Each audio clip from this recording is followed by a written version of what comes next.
ओम नमो भगवते वासुदेवाय। जय श्री हरि विष्णु। आप सभी श्रद्धालुओं भक्तों का हमारे चैनल में हार्दिक स्वागत है।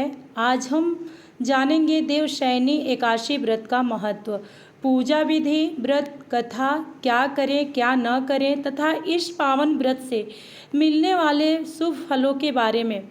तो यदि आप भगवान श्री हरि विष्णु की कृपा पाना चाहते हैं तो इस कथा को अंत तक श्रद्धापूर्वक अवश्य सुने। मान्यता है कि जो भक्त देवशयनी एकादशी की कथा श्रद्धा से सुनता या सुनाता है उस पर भगवान विष्णु की विशेष कृपा बनी रहती है।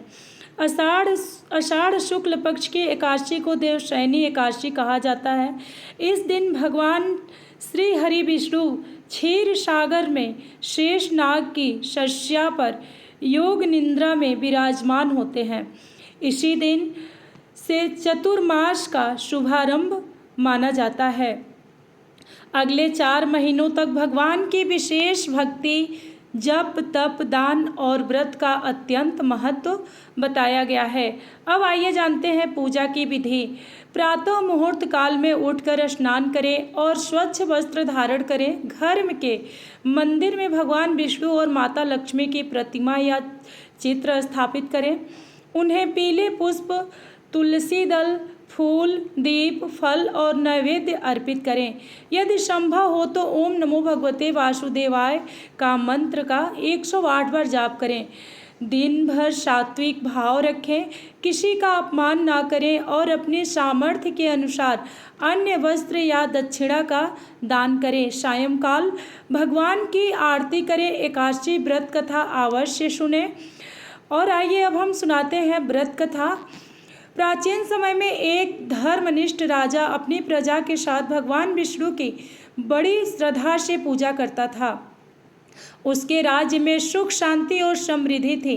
एक वर्ष भयंकर अकाल पड़ा। वर्षा बंद हो गई, खेत में सूखे पड़ गए और प्रजा बहुत दुखी हो गई। राजा ने अनेक उपाय किए पर कोई लाभ नहीं हुआ। तब वे महान ऋषियों के पास पहुँचे और समाधान पूछा।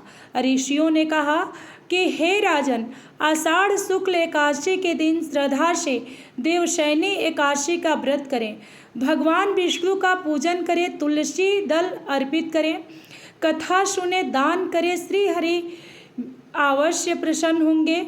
और राजा ने पूरे राज्य के साथ व्रत किया। सभी ने भगवान विष्णु का भजन किया, तुलसी दल अर्पित किया और गरीबों को अन्य वस्त्र दान दिए।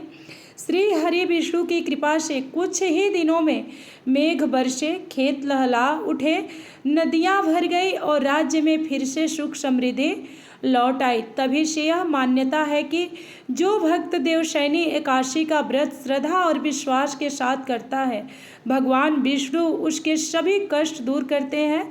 घर में सुख समृद्धि का वास होता है और मनोकामनाएं पूर्ण होती हैं। तो इस दिन क्या करें क्या न करें, आइए जानते हैं। इस दिन भगवान विष्णु का पूजन करें, तुलसी दल अर्पित करें, मंत्र जप करें, कथा सुने, दान करें और दिन भर भगवान विष्णु का स्मरण करें।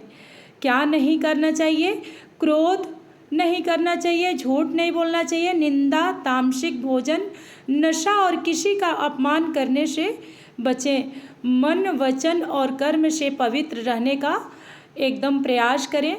और आइए जानते हैं और देवशयनी व्रत करने से हमें क्या लाभ मिलते हैं।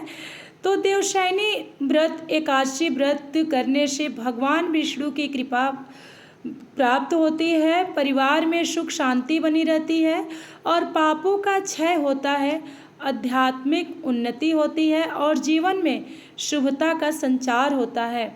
चतुर्मास के दौरान भक्ति और सत्कर्म करने का विशेष पुण्य मिलता है। आइए अंत में हम सभी मिलकर भगवान श्री हरि विष्णु से प्रार्थना करेंगे कि हे प्रभु श्री हरि, हमारे जीवन में दुख, रोग और संकट दूर करें, हमारे परिवार पर अपनी कृपा बनाए रखें, हमें धर्म के मार्ग पर चलने की शक्ति दें और सभी भक्तों की मनोकामनाएं पूर्ण करिए। एक बार प्रेम से बोलिए, श्री हरि विष्णु भगवान की जय। देवशयनी एकादशी माता की जय। जय जय श्री लक्ष्मी नारायण।